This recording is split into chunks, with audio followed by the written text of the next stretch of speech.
गुरु ब्रह्मा गुरु विष्णु गुरुदेवो महेश्वरा गुरु साक्षात् परब्रह्म तस्मै श्री गुरवे नमः। शंकरं शंकराचार्यं केशवं बादरायणं सूत्रभाष्यकृतो वन्दे भगवन्तौ पुनः पुनः।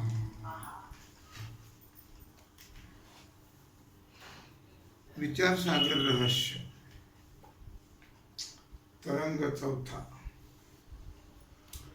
हेडिंग 55 पुराण मतवाद्याचं खंडन पाठ क्रमांक 47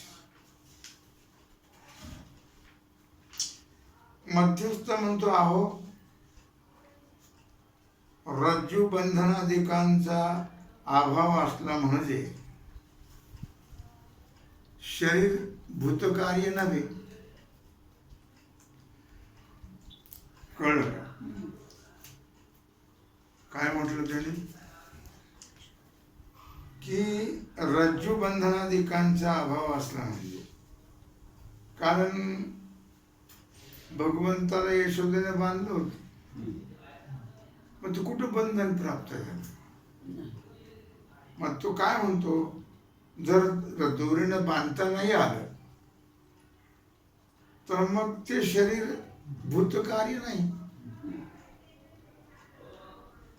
पंचमभूताचं कार्य नाही. मग ते असं जर म्हणावं असं तुम्ही म्हणताय ना मग असं जर म्हणावं तर योग्याच्या शरीरात सुद्धा सिद्धीच्या बलाने बंधन घडत नाही. मग त्यांचेही शरीराला भूतकार्य नाही असं म्हणावं लागेल योग्यांचे. शिष्य म्हणतो अहो योग्याच्या शरीराला प्रथम बंधनाचा संभव असतो नंतर योगाभ्यास रूप पुरुषार्थामुळे बंधनाचा अभाव होतो आणि कृष्ण शरीर तर योगाभ्यास रूप पुरुषार्थ वाचून सहजच बंधन होण्याला योग्य नाही. म्हणून देवाची शरीरे भूतकार्य नाहीत. आता आनंदगिरीने देवशरीरे भूतकार्य म्हटली आहेत. भाष्यावर टीका केली त्यांनी. ते इतर जीवांच्या शरीराप्रमाणे दिसतात या अभिप्रायाने म्हटले. बाकींच्या शरीरासारखे दिसतात इतर जीवांच्या म्हणून म्हटलं आनंदगिरीनं. कारण खुद्द भाष्यकारांनीच म्हणजे भगवान शंकराचार्यांनीच गीता भाष्यामध्ये जीवावर अनुग्रह करण्याकरता मायाबलाने परमात्मा कृष्णरूप प्रतीत होतो. लक्षात आलं का? मायाबलाने असं स्पष्ट म्हटलेलं आहे. आणि त्यांचेच टीकाकार आनंदगिरी आहेत. भाष्यावरच टीका केली त्यांनी. म्हणून शंकराचार्यांच्या विरुद्ध देवांची शरीरे भूतकार्यच आहेत असं म्हणण्याचा त्यांचा अभिप्राय नाही असं म्हटलं पाहिजे. आता रामकृष्णांच्या शरीराचं उपादान कारण साक्षात माया आहे आणि जीवाच्या शरीराचं उपादान कारण माया कार्य पंचमहाभूते आहेत. म्हणून जीव शरीराहून रामकृष्णांची शरीरे वेगळी आहेत. आणि सर्वात मोठा फरक म्हणजे इतर जीवांना देहादिकांच्या ठिकाणी आत्मभ्रांती आहे. आलं लक्षात? सर्व जीव बद्ध आहेत आणि रामकृष्णादिकांना ती भ्रांती नाही. ज्या पुरुषाला देहादिकांच्या ठिकाणी आत्मभ्रांती नाही, भ्रम नाही आत्म्याबद्दल, त्यांना बोधदृष्ट्या देव म्हणायला काय हरकत आहे? लक्षामध्ये म्हणून संतांना सुद्धा काय म्हटले? देवच म्हटले. देवते संत निमित्त त्या प्रतिमा. देवाला संतच म्हटलेलं आहे. त्यांना कुठं आत्मभ्रांती आहे?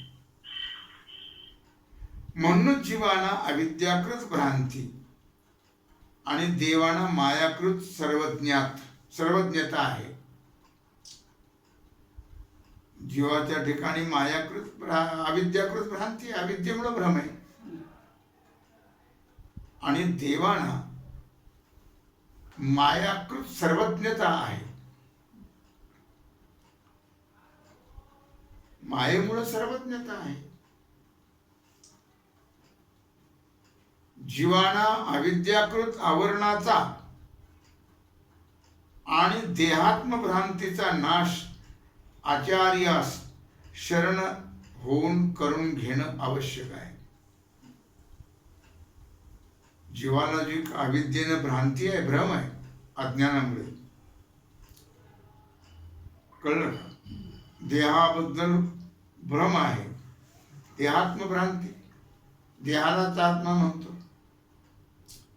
ती भ्रांती सद्गुरूला शरण जाऊन त्यांच्या उपदेशाने ज्ञान प्राप्त करून घेणं आवश्यक आहे. कळलं का? त्याशिवाय भ्रम जाणार नाही. आणि रामकृष्णाधिकांना आवरण भ्रांती नाहीच आहे ना. म्हणून आचार्यद्वारा उपदेशजन्य ज्ञानाची आवश्यकता त्यांना नाही. तरी पण रामकृष्णाधिक ब्रह्मज्ञान प्राप्ती करता श्रीराम वशिष्ठाकडे गेले आणि भगवान श्रीकृष्ण श्रीगुरु संदीपानाकडे गेल्यामुळे गेल्याचं पुराण वचन आहे, पुराणात वर्णन केलं. तथापि वेदाज्ञेची मर्यादा रक्षण करण्याकरता व लोकसंग्रह करता ते गुरुकडे गेले. यद्यद आचरते श्रेष्ठ तत्त इतरो जन. इतर लोकांनीही असं वागावं म्हणून ते गेले. त्यांना काय गरज आहे जायची? ते स्वयं ज्ञानस्वरूपच आहेत, त्यांना जाण्याची गरज नाही. पण लोका करतात, लोकांनी त्या मार्गाने चालावं त्याकरता. जसं ज्ञानाला देवपूजा करायची गरज नाही, पण मागच्या करता करावी लागते. त्यांना माळ घेऊन जपायची गरज नाही, पण बाकीच्या लोकांकरता ते करावं लागतं. यद्यद आचरते श्रेष्ठ तत्त इतरो जना. पण ते श्रेष्ठाचं आचरण लोक करत असतात. तेव्हा म्हणून वेदाज्ञेची मर्यादा रक्षण करण्याकरता लोकसंग्रह करता ते गुरुकडे गेले. त्यांना ब्रह्मज्ञान नसून ते प्राप्त करून घेण्याकरता म्हणून गेले नव्हते. हे त्यांच्या अवतार चरित्रावरून सिद्ध होत. श्री गुरुंनी केलेल्या उपदेशापासून जीवानाची अहम ब्रह्मास्मी अशी वृत्ती उत्पन्न होते. मी ब्रह्म आहे श्री गुरूंच्या उपदेशाने कळतं. ती रामकृष्णाधिकांना स्वभाव सिद्धच आहे, ते ब्रह्मच आहेत. जीवाना अहम ब्रह्म या वृत्तीने प्रथम क्षणी अति आनंद होतो, हे खरं आहे. पण काही कालाने तो आनंद स्वस्वरूपी विराम पावतो. त्यावेळी त्या स्थितीला सहज स्थिती असं म्हणतात. मग त्या जीवाला अहम ब्रह्मास्मी या वृत्तीचा उपयोग नसतो.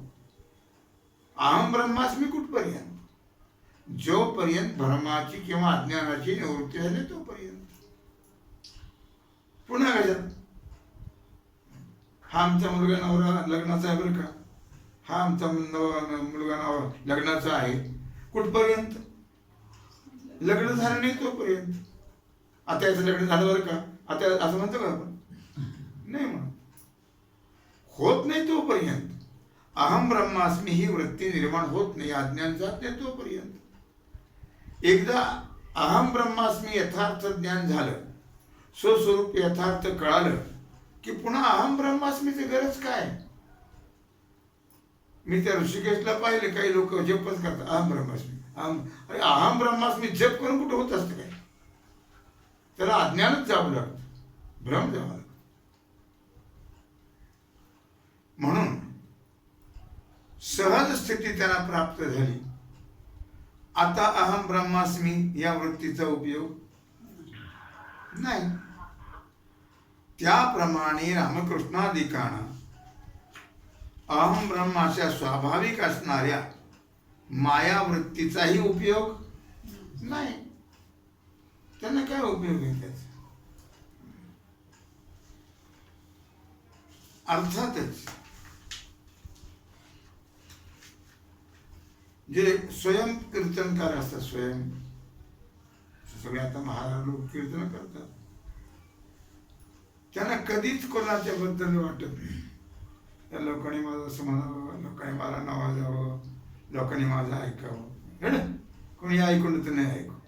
आपलं जे चालू आहे ते आहे, लोकांचा विचार करायचा नाही. आपलं जे कर्तव्य आहे ते आपण करत नाही. कोणी ऐकू नाही तर कोणी न ऐकू, कोणी आपलं वर्णन करवा न करावं, त्याचा विचार कसा करता करायचा? यथार्थ कळलं की म्हणून तो विचार करत नाही आहे. आणि म्हणून रामकृष्णादिक जे आहेत ते स्वयं ब्रह्मच आहेत. त्यांना अहम ब्रह्मवृत्तीचा काय उपयोग आहे? आणि ते कशाला अहम ब्रह्मस्मी म्हणतील? ब्रह्मच आहेत ते. मग जीव सुद्धा ब्रह्म नाही का? जीवही ब्रह्म आहे, पण त्याच्या ठिकाणी भ्रम आहे, अज्ञान आहे, त्याला कळत नाही. म्हणून त्याला म्हणावं अज्ञान गेलं की तो मग अहम ब्रह्मास्मी या वृत्तीवर येतो. आणि एकदा अहम ब्रह्मास्मी या वृत्तीवर आला की मग त्याला पुन्हा अहम ब्रह्मास्मी म्हणायची गरज नाही, ती सहज स्थिती प्राप्त होते. आलं लक्षामध्ये? मी तुम्हाला मग उदाहरण दिलं नवरा नवरीच. नवरा नवरी कुठपर्यंत? लग्न झालं नाही तोपर्यंत. लग्न झालं हे नवरा नवरी, हे नवरा नवरी. आता नाही, आता नवरा आणि नवरी नाही का म्हटले, हा माझा नवरा, हा माझा नवरा, ही माझी नवरी, हे नाही. आता ती सहज स्थिती प्राप्त, आता म्हणायची गरज नाही.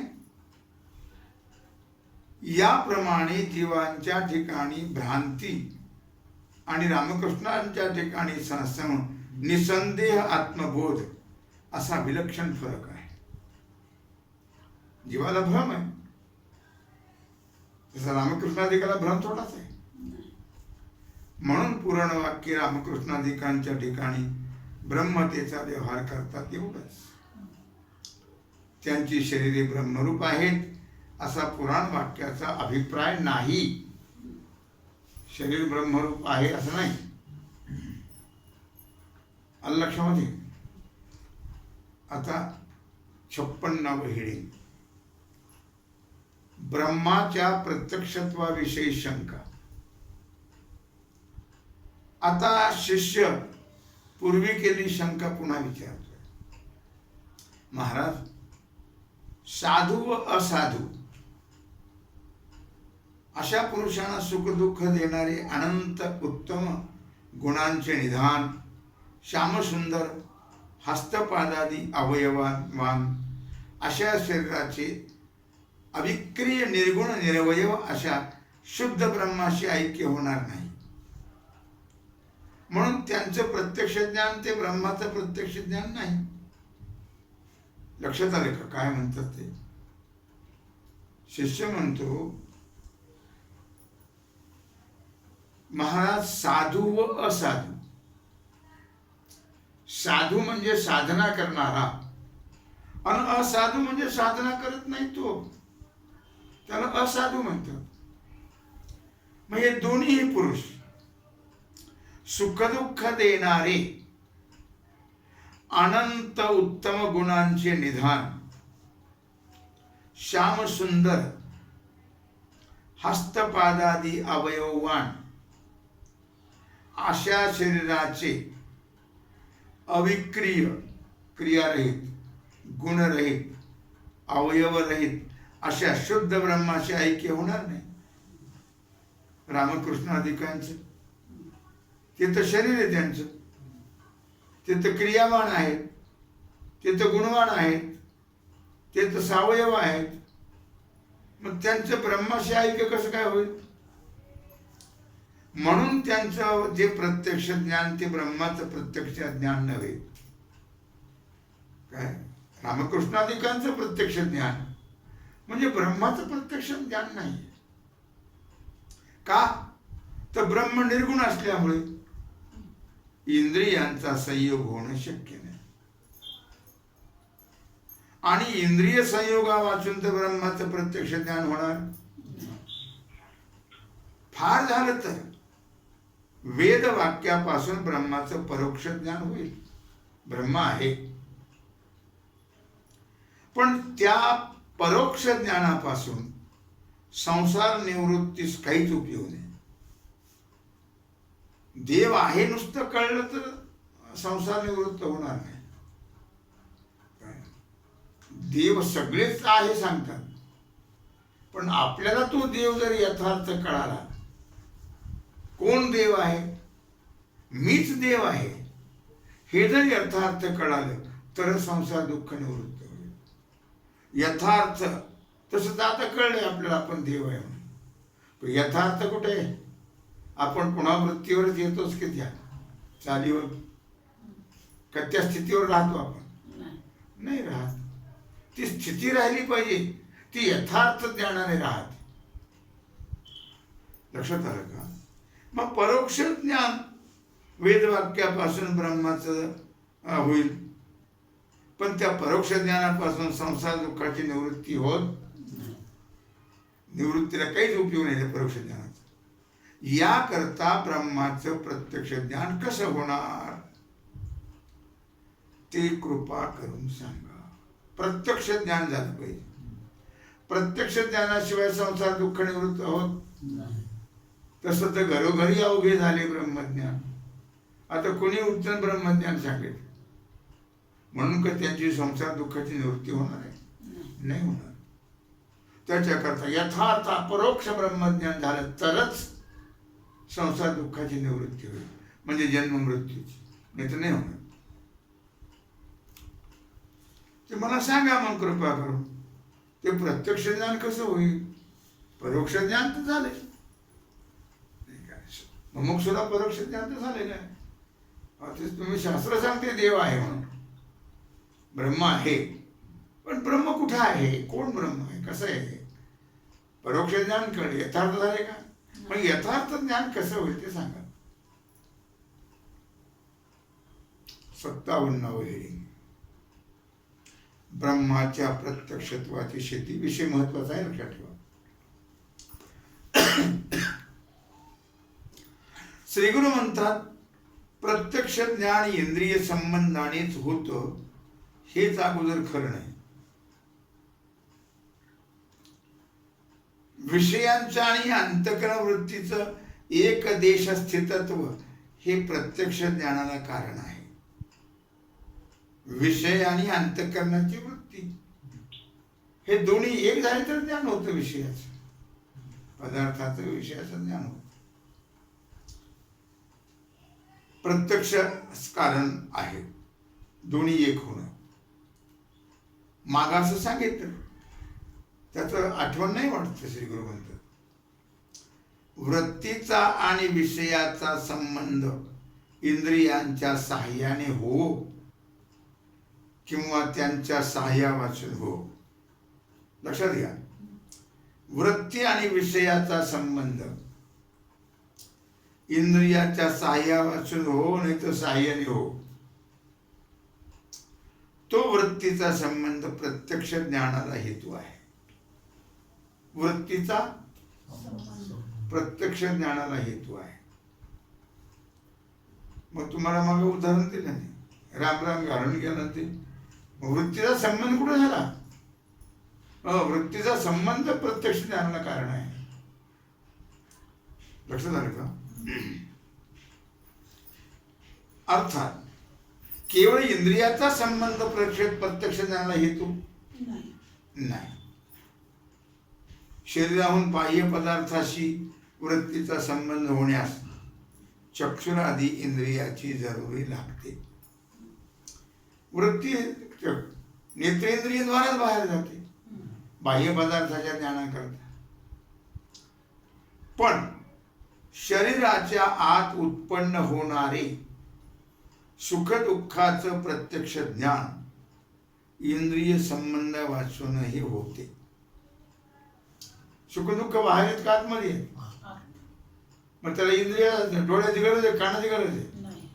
नाही, आपोआप होते इंद्रिय संबंध वाचून. त्याला इंद्रियाची गरज, संबंधाची गरज नाही. जसं दशम तू आहेस, 10वा तू आहेस या शब्दाने दशम जो स्वतः आपण त्या आपणाशी संबंध होऊन वृत्ती दशमाकार होते. तू 10वा आहेस असं म्हटल्यावर दशमाकार वृत्ती झाली. अरे हो, मी 10वा आहे म्हणून शब्दजन्य दशमाचं ज्ञान हे प्रत्यक्ष होतं. शब्दाने तू 10वा आहे सांगितलं नाही शब्दाने, मग प्रत्यक्ष ज्ञान झालं की नाही? झालं. त्याप्रमाणे लक्षात येते का? कोणाला लक्षात नाही ते विचार कोणा. त्याप्रमाणे प्रमात्याचे अंतःकरण भागात अनुकूल किंवा प्रतिकूल विषय पाहून, कळलं? त्याचप्रमाणे प्रमात्याच्या अंतःकरण भागात अनुकूल आपल्याला जे आवडतात ते, प्रतिकूल जे आवडत नाहीत ते विषय पाहून किंवा ऐकून प्रथम सुख दुःख उत्पन्न होते. पाहिलं तरी अनुकूल विषय प्राप्त झाले, पाहिलं तरी सुख होतं, ऐकलं तरी बरं वाटतं. आणि प्रतिकूल विषय जे आहेत ते ऐकूनही बरं वाटत नाही आणि पाहूनही बरं वाटत नाही. त्याच क्षणी अंतःकरणाची वृत्ती सुखदुःखाकार होते. त्याच क्षणी केव्हा सुखदुःख उत्पन्न होतात त्याच क्षणी अंतःकरणाची वृत्ती सुखदुःखाकार होते. कारण सुख किंवा दुःख हे विषय अंतःकरणात उत्पन्न होतात. विषय कोणते? सुख दुःख हे विषय कुठे उत्पन्न होतात? अंतःकरणात. म्हणून अंतःकरण वृत्तीचे आणि सुखदुःखाचे एक देश स्थितत्व सहजच आहे. अंतःकरण वृत्ती आणि सुखदुःख एक होत झालेच, सहजच एक ऐक्य त्यांचं. याकरता सुखदुःखाच्या प्रत्यक्ष ज्ञानास इंद्रियाची जरूर नाही. सुखदुःखाची का नाही जरूर? इंद्रियाची का जरूर नाही? आतमध्ये आहे. आता सुखदुःखाची स्मृती होते तेव्हा अंतःकरणात सुखदुःखे नसतात. फक्त पूर्वी अनुभवलेल्या सुखदुःखाच्या संस्कारापासून स्मृती उत्पन्न होते. लक्षात आलं का? काय म्हटलं त्याने? सुखदुःखाची स्मृती जेव्हा होते तेव्हा अंतःकरणात सुखदुःखे असतात काय? नसतात. आठवण होती का? नसतात. फक्त पूर्वी अनुभवलेलं जे सुखदुःख आहे त्या सुखदुःखाचे जे संस्कार आहेत अंतःकरणामध्ये, कारण अनुभवजन्य ना स्मृती, ते संस्कारजन्य, ते जे संस्कार आहेत त्या संस्कारापासून स्मृती उत्पन्न होते. आपला विषय झाला.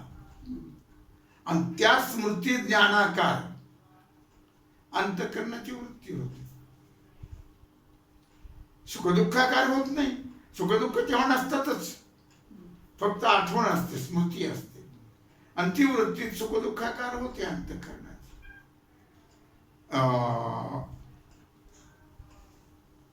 सुखदुःखाकार होत नाही, मग स्मृती ज्ञानाकार होते. ते जे संस्कार आहेत अनुभवलेले त्याच्या आकाराकार स्मृती होते, आपल्या अंतःकरणाची वृत्ती होते. सुखदुःखाकार होत नाही तेव्हा सुखदुःख नसतात. जेव्हा आपल्याला पूर्वीची आठवण झाली तेव्हा सुखदुःख आहेत का? नाही. काय मग ते स्मृती ज्ञान आहे, त्या स्मृती ज्ञानाकार अंतःकरणाची वृत्ती होती. लक्षात आलं? म्हणून सुखदुःखाचं प्रत्यक्ष ज्ञान होत नसतात त्यावेळी सुखदुःख. शिष्य म्हणतो कोणाला पुत्र मरणाचं स्मरण झालं तर दुःख होतं. ते का बरं होतं? आठवण झालं. श्रीगुरु म्हणतात अरे स्मरणापासून पुत्र स्मरणाचं दुःख उत्पन्न होते, म्हणून पुन्हा दुःखाकार वृत्ती होऊन दुःखाचा साक्षात्कार होतो. स्मरणापासून आठवण झाल्यामुळे पुत्र स्मरणाचं पुन्हा दुःख उत्पन्न होतं आठवणीने, आणि म्हणून पुन्हा दुःखाकार वृत्ती होते आणि दुःखाचा साक्षात्कार होतो. असं न मानलं तर पूर्वी अरण्यात वाघ बघून दुःख झालं होतं, त्याचं कालांतराने आठवण झाल्यावर पुन्हा दुःख होत नाही. यावरून इंद्रिय संबंधाने होईल तेच ज्ञान प्रत्यक्ष असा नियम सिद्ध होत नाही. उलट विषय आणि अंतःकरणाची वृत्ती यांचं एक देश स्थितत्व झालं म्हणजे प्रत्यक्ष ज्ञान होत.